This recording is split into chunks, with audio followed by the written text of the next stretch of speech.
मनीष कश्यप, सबसे पहला सवाल आपसे, गिरा दी है सरकार? शायद से सरस्वती उस समय जुबान पे आई, मेरे मुंह से निकल गया कि 180 दिन के अंदर सरकार गिर जाएगी। आप दैवीय शक्ति की बात कर रहे हैं, आपके विरोधी कह रहे हैं कि मनीष कश्यप की जुबान काली है। इस पर हम आपकी राय जानना चाहेंगे। मेरा जुबान देख ले लो। इतना कॉन्फिडेंस आपको कहाँ से आता है? मैंने कहा राम जी का रथ जो है पूरब के दिशा में जाएगा, और पूरब के दिशा में क्या है? बिहार है। तो जब मैं बोलता हूं तो लोग समझते हैं कि इलॉजिकली बोल रहा है। मुझे भी पूरा भरोसा था कि मैं ये लड़ाई जो है अपने लिए नहीं लड़ रहा हूँ, बिहार के स्वाभिमान के लिए, बिहार के मजदूरों के लिए, बिहार के गरीबों के लिए, बिहार के छात्रों के लिए लड़ रहा हूँ। नमस्कार, आप देख रहे हैं सच टॉक्स। मैं हूं आपके साथ डॉली पांडे और मेरे साथ हैं बिहार के सन ऑफ बिहार कहे जाने वाले मनीष कश्यप। और ये वो मनीष कश्यप हैं जो जेल जाने से पहले लाइव आते हैं और सरकार को चैलेंज करते हुए कहते हैं कि अगर मैं जेल से बाहर आता हूं तो मैं ये चैलेंज करता हूं कि 180 दिन के अंदर मैं सरकार गिरा दूंगा। मनीष कश्यप जेल से बाहर आ चुके हैं, लगभग 30 या 35 दिन हुए हैं और सरकार गिर चुकी है। मनीष कश्यप, सबसे पहला सवाल आपसे, गिरा दी है सरकार? देखिए, ये वीडियो मैंने कुरुक्षेत्र में बनाया था, हरियाणा में बनाया था। बिहार के सभी प्रशासनिक ईओयू के सभी लोगों को पता है कि हरियाणा में मनीष कश्यप ने वीडियो बनाया था। ये कुरुक्षेत्र वही है जो धर्म युद्ध के लिए प्रसिद्ध है, और उसी पे महाभारत लिखा गया। 5 पांडव थे और कौरवों की 100 भाई बहन वाला सेना, और उसके अलावा जो है कौरवों के साथ कृपाचार्य, द्रोणाचार्य, कर्ण, भीष्म पितामह सभी लोग थे। उसके बावजूद जो है पांडवों को आत्मविश्वास था कि ये लड़ाई जो है हम अपने लिए नहीं लड़ रहे हैं, हम लोग धर्म के लिए लड़ रहे हैं।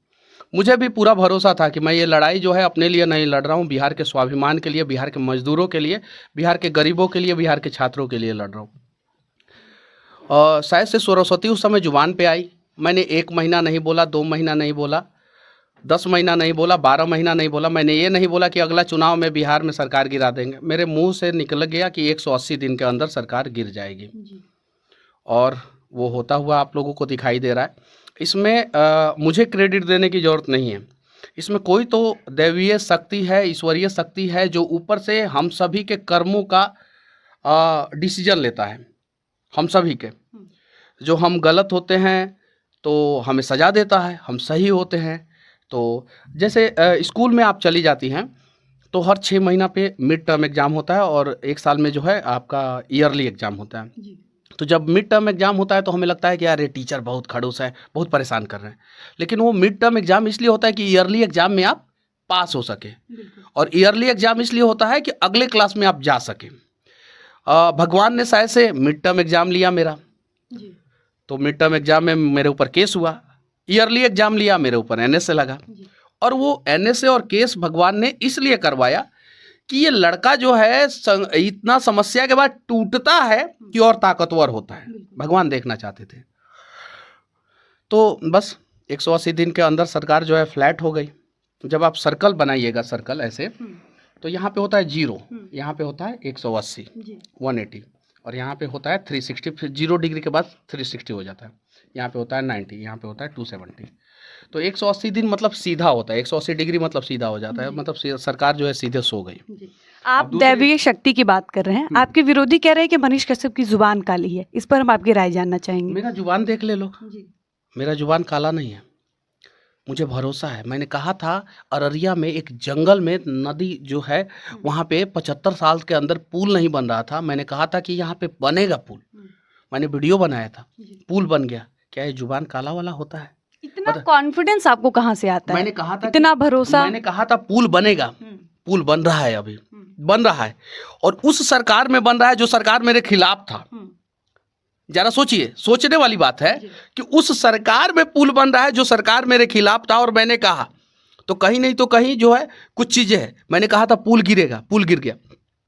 जरा सोचिए, तमिलनाडु में जहाँ पे मतलब कि बिहार का एक लड़का जाता है, और वहाँ पे मनीष कश्यप के फेवर में हाई कोर्ट से निर्णय आता है, जहाँ पे ज़्यादातर जज जो है वहाँ के स्थानीय हैं, नहीं तो वहाँ के साउथ के हैं ज़्यादातर।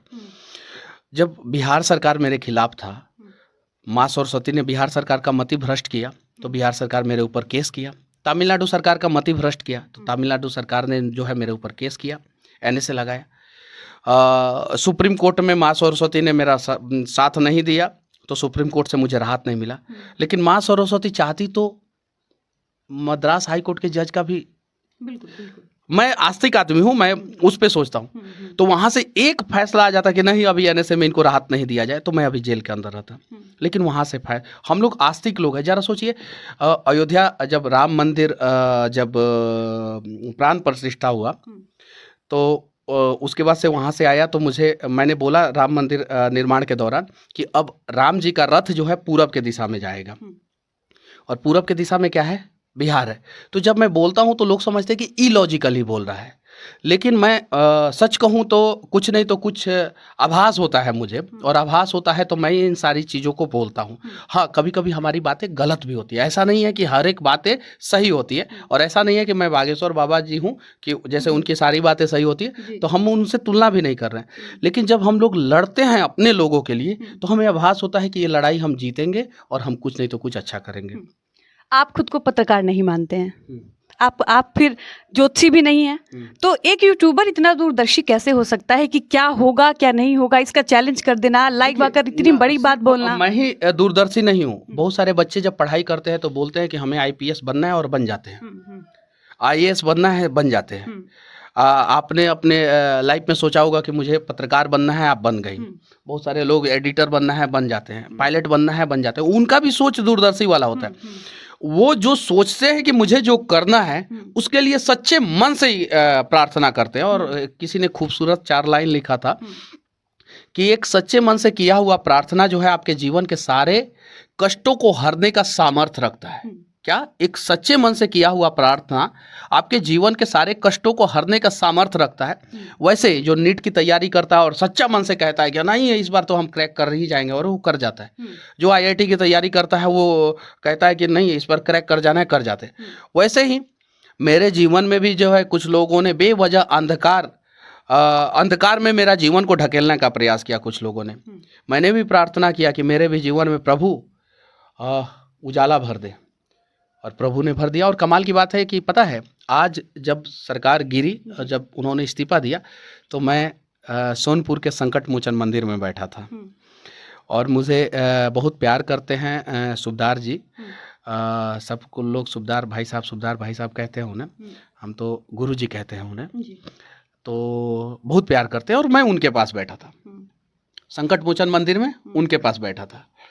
तो संकट मोचन हनुमान जी जो है मेरे कष्टों को दूर किए।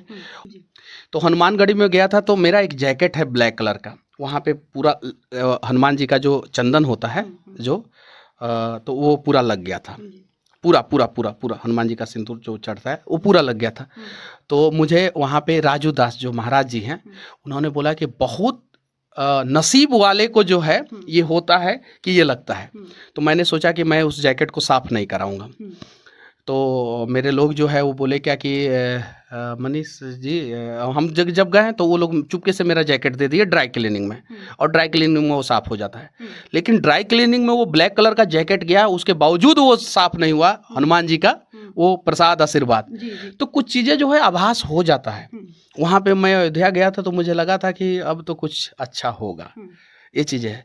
तो ये सारी चीज़ें हैं, आप भरोसा कीजिए, हमें गुरु गोविंद सिंह पे भरोसा है। कुछ लोग कहेंगे गुरु गोविंद सिंह ने क्या किया था, हम तो देखे नहीं ना गुरु गोविंद सिंह को। उम्मीद है, भरोसा है कि इन्होंने कहा था कि चिड़ियों को मैं बाज बनाऊं और 1.25 लाख से 1 लड़ाऊं। तो मैं भी तो 1.25 लाख से लड़ ही रहा था ना, अकेले लड़ रहा था। इसीलिए मेरे ऑफिस में गुरु गोविंद सिंह जी का फोटो है, क्योंकि हम लोग इन लोगों के पद चिन्हों पे चलने वाले हैं। मर्यादा पुरुषोत्तम श्री राम जी हैं, हम लोग जो है उनसे सीखने वाले लोग हैं।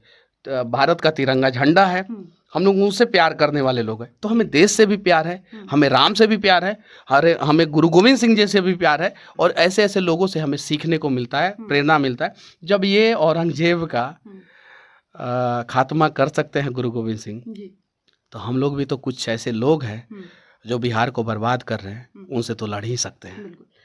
आप बिहार के विकास की बात करते हैं, इससे पहले जो सरकार थी आप हमेशा उस सरकार के प्रति बहुत रुष्ट नजर आए, हमेशा आपके मन में खुन्नस दिखा, एक नाराजगी दिखी कि सरकार विकास की बात नहीं कर रही है।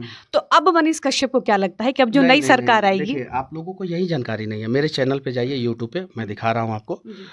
जब जाइएगा टॉप वीडियो सर्च मारिएगा ना, तो उसमें टॉप वीडियो में जो है ना, सारा बीजेपी सरकार से सवाल करते हुए, सारा 2 साल पहले का वीडियो है। बिहार में बीजेपी की सरकार थी, थाना के बगल में सड़क पर बेहोश आदमी जिंदगी का भीख मांगता रहा। ये बीजेपी के सरकार में मैंने बनाया था।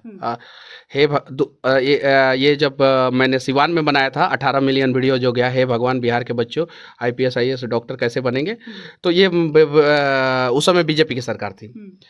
ये शाहरुख खान जी का, ये जिंदों के शहर में मुर्दों से घूस लेता पटना नगर निगम पूरे बिहार की यही स्थिति 2 साल पहले। ये राजेंद्र नगर अस्पताल में जब मैं गया था, तो वहाँ पे बीजेपी की सरकार थी बिहार में, और स्वास्थ्य मंत्री मंगल पांडे थे। ये जब जाइएगा, बिहार का दूसरा सबसे बड़ा सरकारी अस्पताल SKMCH, जब मैं गया था, टॉप वीडियो है, उस समय बीजेपी की सरकार थी, मंगल पांडे स्वास्थ्य मंत्री थे। ठीक है, ये 10 महीना पहले का है।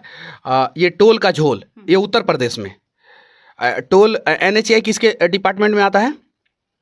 नितिन गडकरी जो है मंत्री हैं, हमारे पथ परिवहन मंत्री हैं। ठीक है, और यूपी में मैंने वीडियो बनाया था। देखिए, ये यूपी में सड़कों पे गुटखा खाकर फेंकने वाले सावधान, ये सारी चीज़ें जो है। अररिया में जब ये हुआ था, तमिलनाडु, ये सारी चीज़ें मतलब कि ज़्यादातर मेरा वीडियो जो है, जो भी वीडियो देखिएगा 90% वीडियो जो है बीजेपी के सरकार में मैंने बनाया है। और महाराष्ट्र में भी बनाया है, गुजरात में भी बनाया है, हरियाणा में भी बनाया है, बिहार में भी बनाया है, यूपी में भी बनाया है। जहाँ बीजेपी की सरकार है, वहाँ पे आप सवाल आसानी से पूछ सकते हैं। अगर बीजेपी सबसे पहले अगर किसी को जेल में डालती, तो बहुत सारे यूट्यूबर लोग हैं जो दिन रात बीजेपी को पानी पी के कोसते हैं। कभी किसी को डाली नहीं डाली। तो सरकारों से मैं विनती करना चाहता हूँ कि आप लोग जो है, कभी भी किसी पत्रकार और यूट्यूबर को बेवजह परेशान मत करना, चाहे वो कितना भी आपसे सवाल क्यों ना करे। वो जो लेफ्ट विंग के जो न्यूज़ रिपोर्टर है, लेफ्ट विंग के जो लोग, कुछ लोग हैं, उन लोगों को भी सरकार परेशान ना करे। अरे, स्वतंत्रता है देश में, अभिव्यक्ति की आज़ादी है, तो बोलने दीजिए बस। और बाकी सारी बातें कुछ अगले वीडियो में करेंगे। जी, बिल्कुल। तब तक के लिए जय हिंद जी। चलिए, तो ये थे हमारे साथ मनीष कश्यप। बाकी आप इस वीडियो को देखते हैं तो आपकी क्या राय बनती है, आप अपनी राय कमेंट बॉक्स में ज़रूर बताइएगा। फिलहाल इस वीडियो को समाप्त करते हैं, मिलते हैं नए वीडियो में। धन्यवाद।